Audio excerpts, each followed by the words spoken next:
Hey friends, I've just really missed being able to sit in a coffee shop and really chat with people right now. So I thought I'd come to you from my porch with my beverage of choice for the day and just kind of chat and answer some questions that I get from folks just about what it means to be a pastor. Think of this kind of like as an FAQ.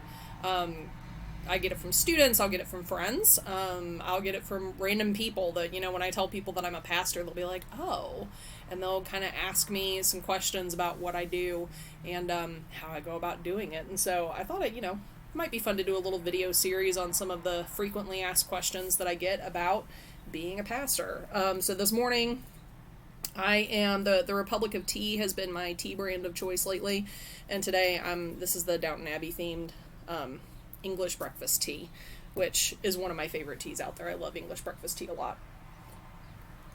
So that's what I'm drinking this morning as I answer this kind of first of the questions that I've jotted down, which is how long does it take to actually write a sermon? Short answer to this is about 9 to 10 hours each week. So I take a day to sit down and write my sermon. Sometimes it'll get spread out over a couple of days, but I do the bulk of my work on Tuesdays. So I'm actually taking a break from sermon writing right now, and we'll write the majority of my sermon that day. The first appointment that I was ever at, I was still in seminary, and so I was a full-time student, and I had a quarter-time appointment. So base that off of like a 40-hour work week. Quarter time is about 10 hours a week that you're being paid for. And I was told to figure that I was being paid to write and deliver my sermon every week. So to write my sermon and to lead worship should take about 10 hours, should be a quarter of your job as a pastor.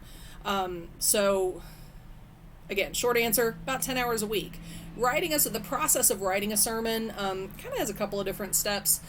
I tell my students to kind of think of it like a research presentation that you have to give every week.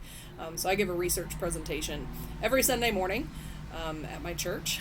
It takes me about 20 minutes, 15 to 20. I tend to be a short preacher. My philosophy is if it takes me over 20 minutes to say something, I need to figure out how I'm over-explaining something and simplify it. That's my personal philosophy. People will disagree with me. But that's just how I do it. So I do a 15 to 20 minute sermon every Sunday morning. Currently twice, because I'm preaching at 2 churches on Sunday morning, so I give the same one twice in a morning. But you kind of think of it like the way you would approach a research paper. So, you have your topic. In this case, I spend some time thinking about a topic, picking a scripture that will go with it. Sometimes, if I don't have a specific topic in mind, I'll just do a specific scripture and kind of wait to see where I'm inspired to go with that one, what to write about and what to talk about. And then once I have my scripture nailed down and kind of the direction that I think I might want to go, I will start doing some reading. I have a ton of Bible commentaries in my office. I have different Bible study guides. I have some blogs that I follow.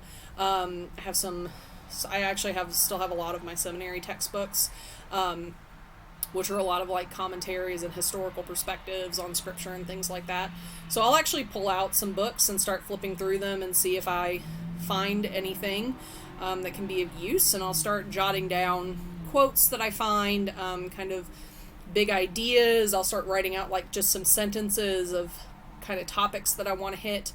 And I'll just start jotting down my notes. I do handwrite my sermon notes just because that's my process and that's what works best for me. By the time I'm finished with the notes and kind of the drafting, my notes can be anywhere from 4 to 6 pages handwritten, and about half of that will probably actually make it into that week's sermon, and then I'll file the rest of them away just for future reference to use in the future, because obviously I can use the same scripture passage and get a couple of different sermons out of it. But then once I have my notes sketched out, I'll kind of start organizing them, putting things into a logical order, and I'll start fleshing out those sentences into bigger ideas, linking things together. I usually throw a movie reference in there. We were talking about forgiveness this past week, and I 100% referenced The Lion King because that's what I had been watching the week before. But yeah, so I'll just start putting stuff in a logical order, start fleshing things out, and really begin thinking about what I want people to take away about what the scripture teaches us about the character of God, what it teaches us about being disciples of Jesus, what we can learn, what we can take away, what we can act on, just really kind of what do I want people to get out of the message that I'm preparing. And I'll just start writing it. To hit my 15 to 20 minute mark, I try to type out a manuscript that is about anywhere from 8.5 to 11 pages long, double spaced. I do write a manuscript sermon. I preach from that manuscript, which basically just means I read my manuscript every morning. Obviously, every Sunday morning. Obviously with a little more like presentational flair than just reading a research paper. But I do preach from a manuscript. Again, that's just what works best for me. I do know people who preach from notes and kind of will extemporaneously preach. I don't do that. It doesn't work for me. I've tried to do it a couple of times. Super uncomfortable with that style of preaching for me. I know people who do it very, very well, so I'm not discounting it. But I do preach from a manuscript. And then after Sunday, I will get up on the following Tuesday and do it all over again. And I do that every single week. Again, that's about a quarter of my job, 10 hours a week that I will spend on my sermon writing process.